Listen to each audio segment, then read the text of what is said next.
secret is I just smile and say, follow me. I'm sitting on top of the world, on top of the world. Life's too short not to really live. I got a big heart, I can let you in. I'm sitting on top of the world, on top of the world. Hi there, and welcome back to Toxic Bliss, Surviving Narcissism with me, Awen Reese. I had been back home for a few weeks. Maggie and I had settled into our new apartment, as tiny as it was, and there was a newfound sense of normalcy to the world. I had been busy doing a lot of paperwork and applying for various types of assistance, medical coverage, food stamps, you name it. I had gotten Maggie registered and started in school, and now it was time to come up with a plan for my life that involved more than being a welfare mom. This was not what I had aspired to be when I grew up, and I did not want this at all.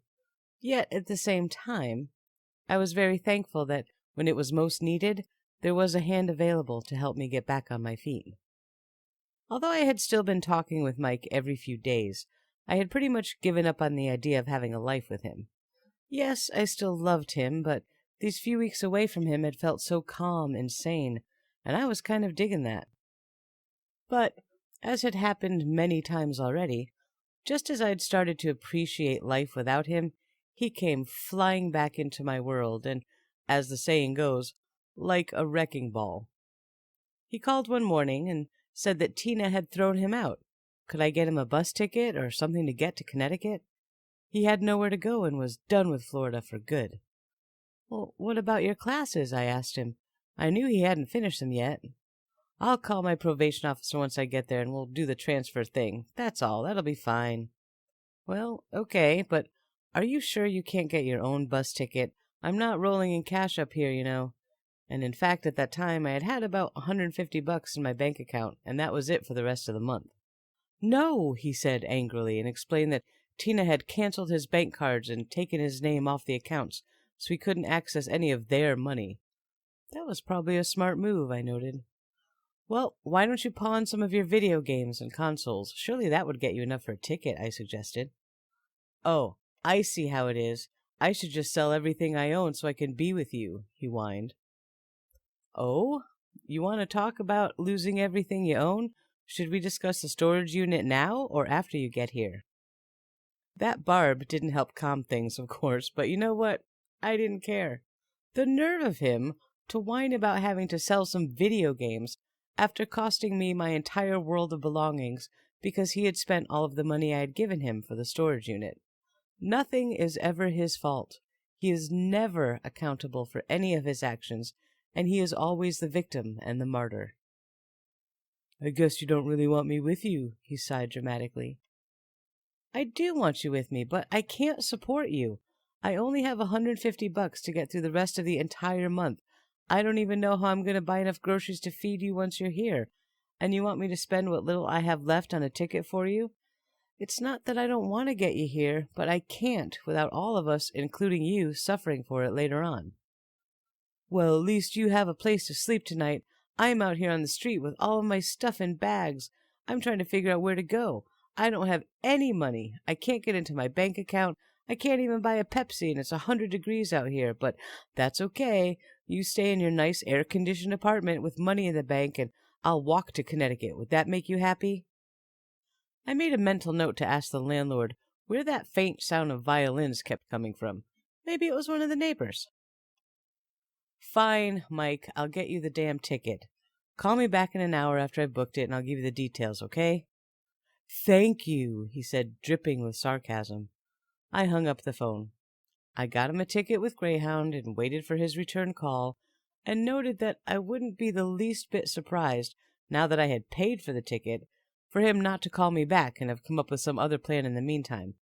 That thought made me ill as I waited for the phone to ring. But he actually did call back. He was in a very chipper mood this time, having once again gotten his way. I gave him the information he needed, and he said thank you, more sincerely this time. I love you, I said. Sucker, he replied. He'd be here in about a day and a half, and that presented a whole new world of problems. But I put it out of my mind. My mom and I were going tag sailing today, and that was always fun. Going sporting, as my mother would call it, was great. We'd go to some tag sales, we'd always hit up a craft store or two, and we'd usually stop for lunch or ice cream sundaes. It was a normal, healthy, fun thing to do, and I needed to get out in the world for a while. My mom treated us all to some great prizes from our tag sale finds. I got an old used desktop computer for super cheap and a counted cross-stitch kit by a designer that I loved. We found some clothes and toys for Maggie, and we had a great lunch and made our way back home. I took Maggie downstairs to the laundromat with me and chatted with a friend that I had made who lived in the building next door. She had a son a couple of years younger than Maggie, and she was also adjusting to life as a single mom. We had enough in common to bond together, to share our struggles and support each other as best we could. It was nice. When the laundry was done, I lugged it all up the 2 flights of stairs to my apartment. Now, these were the steepest set of stairs I had ever encountered in my life. It was as though they had cut costs by leaving out every other step or something. They were beastly to climb, especially with the laundry or kids or groceries in hand. But I made it up the stairs, out of breath, and I got to work putting all the laundry away and taking stock of things. Mike would need space in the closet. There was only one. And I started to feel a little depressed. Although I was happy with my new little home, I knew that he would find 100 reasons to hate it. I'm not sure why, but that made me a little angry. Also, he was going to have to sleep on the floor. I'd been sleeping on the couch, and I had a small bed for Maggie, but there wasn't a lot of room to put another adult-sized bed in there. And even if I could fit one in with some creative furniture placement, I couldn't afford one. Well, tough, I thought. If he wants a bed, he can buy one. Maybe if he actually had to work for some of the creature comforts of life, he'd appreciate them more. And that's when I understood why I was preemptively angry with him. This apartment represented me taking care of things on my own, like a grown-up. I could have just stayed at my mother's house. It was certainly roomy and comfortable, and she even had a washer and dryer right there, and a yard, and yeah. This flat had none of those things, but it was mine, and no one got it for me. Yes, I had a lot of help getting it filled with the things we needed, but it represented freedom and security. Mike would never understand how making your own way through this world is both liberating and empowering. It makes you appreciate the help that you do get along the way a lot more. He had never worked for anything on his own. He went through life feeling that the world owed him, and he just took or demanded whatever he wanted. Tina had supported them for most of their marriage and spoiled him like a child. He told me a story once about a time when he had been stuck and homeless, through no fault of his own, of course. He had called his brother to ask for help. He just needed a few $1,000s to get himself set up, and he'd pay him back as soon as he could. His brother had tons of money, and a couple of grand meant nothing to him. But his brother said no. Can you believe that? His own brother just wouldn't hand over $2,000 or $3,000, even when Mike was in dire need, and it was an emergency. Years later, when I had had a conversation with Mike's brother about it, I got the real story, which was, of course, quite different. First, he explained that he wasn't rich at all. He and his wife were struggling to make ends meet, but they had managed to buy a modest house and take care of their kids and pay their bills. They didn't have thousands of dollars just laying around, but they were responsible with their money, and to Mike, that must have looked as though they were rolling in dough. Furthermore, even if he had all kinds of spare cash, he wouldn't have given it to Mike. Mike had frequently asked for money and never paid any of it back, and was just existing from one crisis to the next, and it was a never-ending story with him until Tina finally married him, and she was able to keep things more or less afloat. This wasn't surprising to me at all. Mike's brother also told me a few other tales about their childhood and how Mike had never really dealt with it. He very strongly cautioned me against inviting Mike back into my life, baby or not, and wished me the best of luck. I knew Mike was bad news. I knew life with him would be constantly challenging, but I also knew that I could fix him. I could show him the power of unconditional love and acceptance, and that would heal the wounds of his past and help him to become the man that he said he wanted to be. If anyone could love him enough to do that, it was me. I was naive enough to actually believe this to be true, and even though everyone in my world was telling me otherwise, I had a tendency to only learn things the hard way. Mike arrived the next day. He had taken a cab from the bus station, instead of taking a local bus that would have taken him right to the corner of the street our building was on. And I had to run down the stairs to pay for the cab once he got there. That was my last $20 bill that I had hidden for emergencies. Great. I helped him carry his bags up the stairs. That wasn't easy. These were military-issue sea bags, as he called them. Huge, giant duffel bags, big enough to hide a body in, I thought to myself. And he had stuffed them full. I gave up halfway and told him to carry his own crap up the steps. He laughed and tossed the bag over his shoulder as if it were a feather. That was kind of impressive, I had to admit. Once we got everything inside, we sat down on the couch and Maggie climbed onto his lap. The three of us sat there for a while, just being together and happy. I was glad to see him. I had missed him terribly for all of his faults. "I'm starved," he said, breaking the moment. But thankfully, I had thought ahead to this moment and had one of his favorite meals in the oven. My mother's meatloaf recipe, mashed potatoes, corn, and bread. Tons of bread. He ate a lot, and I had learned that a cheap way to stretch the food stores was to serve a loaf of bread and butter with meals. He'd eat at least half of it, but that made the expensive parts go further. On a side note, one of the glorious things about this apartment was its proximity to the town's bakery. Right across the street, as a matter of fact. They sold loaves of bread for $1.50, and it was so good. It was cheaper than the garbage from the grocery store, and it was fresh baked bakery bread. We got rather spoiled by that, and I still miss it. I even tried baking my own bread for a while, the hard way, because I couldn't afford one of those handy-dandy bread-making machines. And it did come out good, but it was time-consuming and finicky, so I would just buy a loaf or two from the bakery every day. After dinner, Maggie settled down to watch a movie, and Mike and I sat at the kitchen table and talked about all kinds of things. There were a lot of off-limit topics, though. He didn't want to talk about why Tina threw him out, or his classes, or probation, or money, or plan for a job. The only viable topic was how happy I was to have him here, so I went with that. We're going to take a break now, and when we come back, let's see what life with Mike, really on our own for the first time, is actually like. Be right back. Welcome back. Mike had got up from the table and started poking around the apartment. He was just checking it out. "So, where do we sleep?" he asked. I just laughed. I had explained this to him on the phone, but I don't think he really believed me. "Well, you'll have to sleep on the floor until we can afford a bed or a bigger apartment," I told him. "We'll sleep on the floor together then. It'll be like that night we camped out in your mother's yard." I think he actually sounded happy. But I said, "Yeah, that'll be fun, like all the months I had to sleep on the floor in Florida."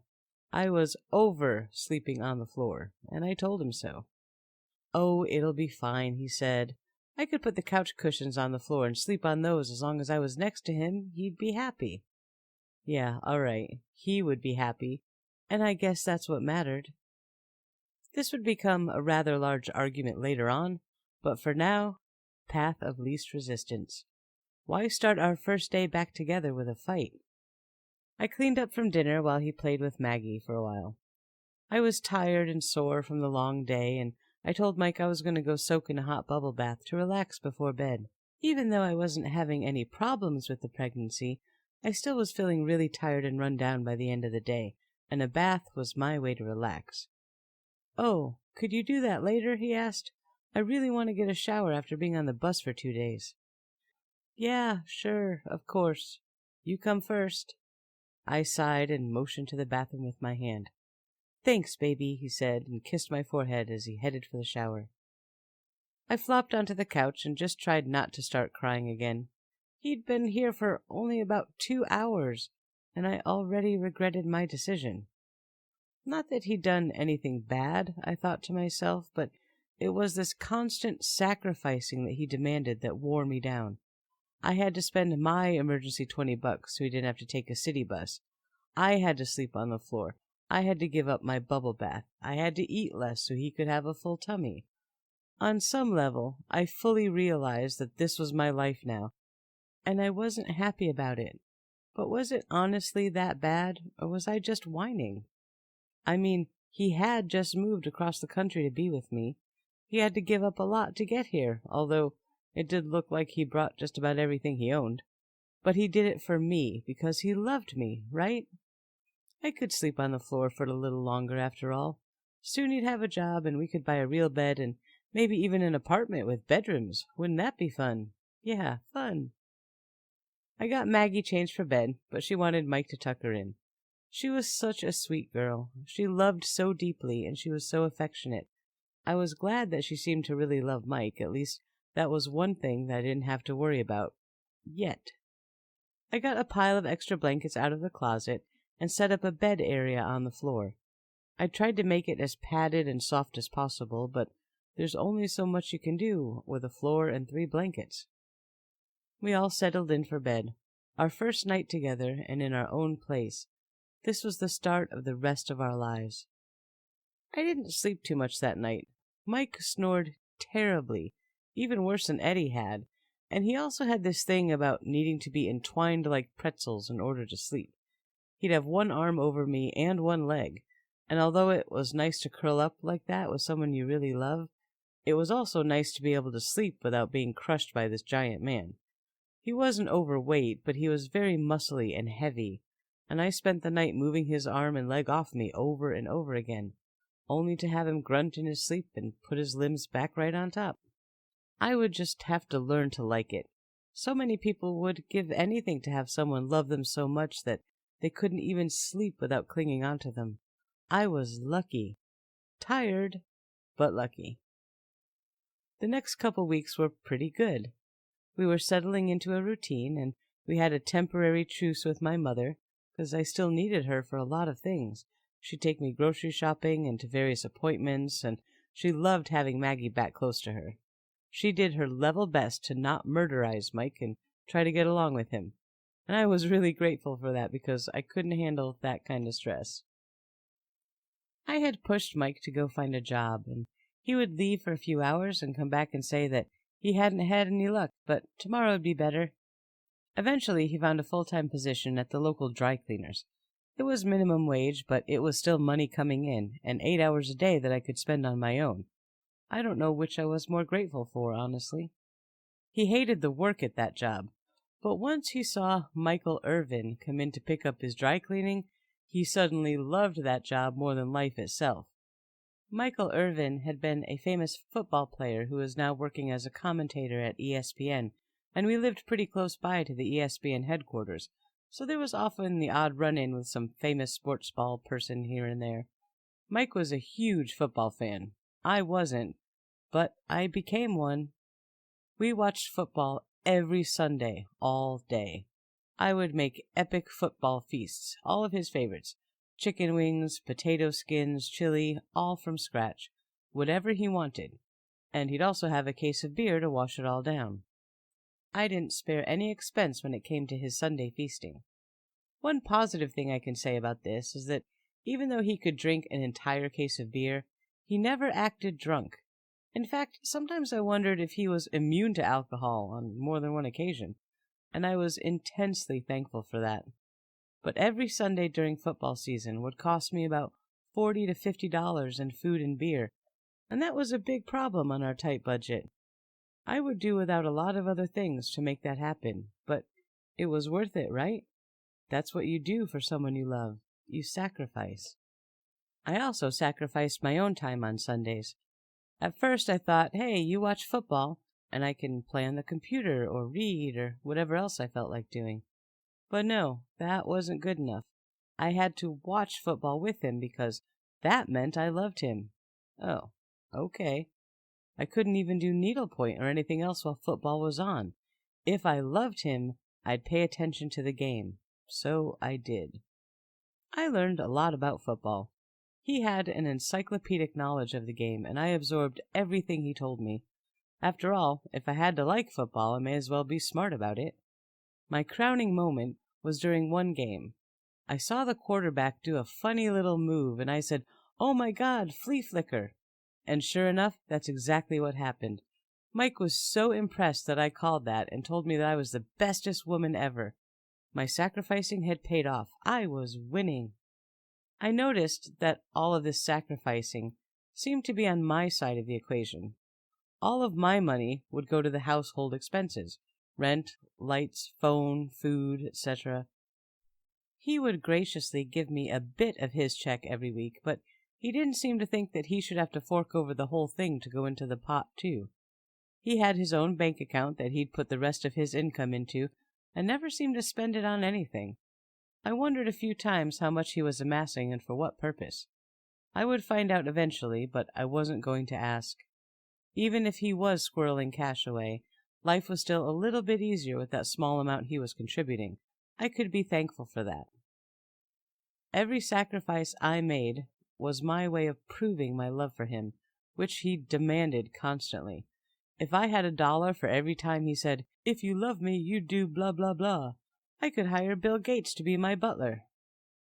As long as I was acquiescing to these requests, he was happy. And when he was happy, everyone was happy. That was the surface truth of it. The undercurrent was very different. I was tired and sore from sleeping on the floor. I was hungry more often than not because the food budget was still really tight. All of these sacrifices were wearing me down at a time when I should be pampering myself and the baby growing inside of me. Instead, I was focused on pampering the 40-year-old man baby that lived with me. As with most, and I dare say all, narcissists, Mike completely lacked the ability to empathize with others. He didn't have a clue what I was feeling or thinking, and he didn't care either. When we hear stories from friends and loved ones, we can react to them with understanding because we can empathize. Not sympathize, though that sometimes is certainly called for, but we can know what they must have felt during their experience. We can imagine what it must have been like and therefore understand or recognize their reactions in an innate and deep way. We can also imagine how our own actions might make another person feel, and we can make our decisions with the reactions of others in mind. A person who lacks the ability to empathize cannot do this. They learn clues throughout their lives from social situations, from media and movies and books.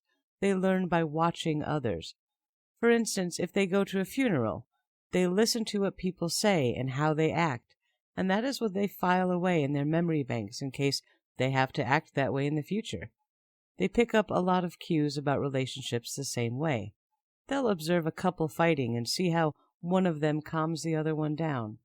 It's almost as if they're amassing a huge database of sound bites to be called upon when certain situations present themselves. If I would yell at Mike about something, he would search his database, pick what seemed like the most relatable file, and spit out the sound bite. If it didn't work, he'd try another one. There was never a real understanding of what I was feeling. He just had a need to make it stop. Throughout their very careful observation of social norms, they also learn more subtle things like how to charm people. They use humor, soundbite sympathy, shared experiences. Did you ever meet someone who has done everything you share with them?